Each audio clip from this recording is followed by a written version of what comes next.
ప్రజారోగ్యంపై ప్రభుత్వం ప్రత్యేక దృష్టి పెట్టిందన్నారు వైద్య ఆరోగ్య శాఖ మంత్రి దామోదర రాజనరసింహ. రంగారెడ్డి జిల్లా రాజేంద్రనగర్ అత్తాపూర్ జెర్మెంటన్ హాస్పిటల్లో రోబోటిక్ అడ్వాన్స్ మిషన్ను మంత్రి దామోదర ప్రారంభించారు. సీఎం రేవంత్ రెడ్డి ఆధ్వర్యంలో కాంగ్రెస్ సర్కార్ అన్ని వర్గాల అభ్యున్నతికి కృషి చేస్తోందన్నారు మంత్రి Damodara.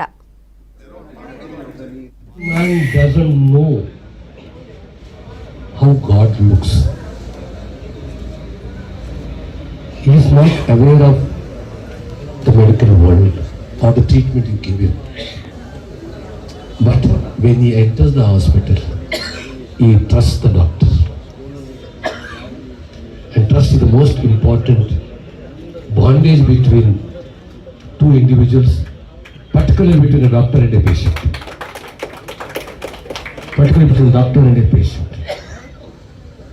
And the trust carries that ethical value. Trust is built on that ethical value.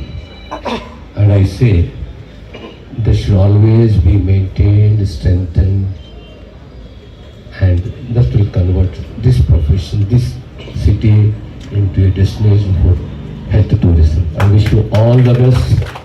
And anything from our side, from the government side, we are there.